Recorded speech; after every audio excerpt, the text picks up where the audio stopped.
కూటమి అధికారంలోకి వచ్చాక రెండో ఆర్థిక సంవత్సరం మొదలైన ప్రజల కొనుగోలు శక్తి పెరగకపోగా రోజురోజుకి క్షీణిస్తోంది. ప్రజల వద్ద డబ్బులు లేక వాణిజ్య కార్యకలాపాలు మందగించడంతో రాష్ట్ర జీఎస్టీ వసూళ్లు నెలచూపులు చూస్తున్నాయి. దేశవ్యాప్తంగా జీఎస్టీ వసూళ్లు రికార్డులు సృష్టిస్తుంటే మన రాష్ట్రంలో ఏ నెల కానెల క్షీణిస్తున్నాయి. ఎన్నికల సమయంలో పూర్ టు రిచ్ అంటూ ఓకదంపుడు ప్రసంగాలిచ్చారు. పేదలను ధనవంతులను చేస్తామంటూ నోటుకొచ్చిన హామీలిచ్చారు. తీరా అధికారంలోకి వచ్చాక పూర్ టు రిచ్ దేవుడెరుగు, ప్రజల్లో కనీసం కొనుగోలు శక్తి కూడా లేదని కేంద్రమే తేల్చి చెప్పేసింది. ప్రజలకు ఉపాధి ఎలాగూ కల్పించలేదు, కనీసం అభివృద్ధి పనులు కూడా లేవు. దీంతో జీఎస్టీ నేలచూపులు చూస్తున్నాయి. అన్ని పెద్ద రాష్ట్రాల జీఎస్టీ వసూల్లో దూసుకుపోతుంటే ఒక్క ఏపీ మాత్రం తిరోగమనం పట్టింది.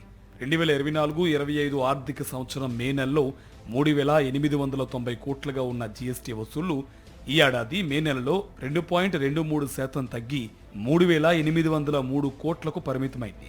ఇదే సమయంలో దేశవ్యాప్తంగా స్థూల జీఎస్టీ వసూళ్లు 13.166% పెరిగి 1.31 లక్షల కోట్ల నుంచి 1.49 లక్షల కోట్ల రూపాయలకు చేరాయి. దేశంలోని అన్ని పెద్ద రాష్ట్రాలు గణనీయమైన వృద్ధి రేటును నమోదు చేయగా ఒక్క ఆంధ్రప్రదేశ్ మాత్రం తిరోగమనంలో పయనించడం గమనార్హం.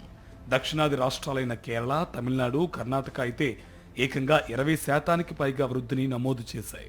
ఐజీఎస్టీ సెటిల్మెంట్ తర్వాత రాష్ట్రానికి నికరంగా వచ్చే జీఎస్టీ వసూల్లోనూ భారీ క్షీణత నమోదైంది. గతేడాదితో పోలిస్తే నికర జీఎస్టీ వసూళ్లు 12% క్షీణించి 6,149 కోట్ల నుంచి 5,388 కోట్లకు పడిపోయాయి. ప్రస్తుత ఆర్థిక సంవత్సరం మొదటి 2 నెలలు ఏప్రిల్, మే నెలలో వసూళ్లను కలిపి చూస్తే 2.9% క్షీణత నమోదైంది.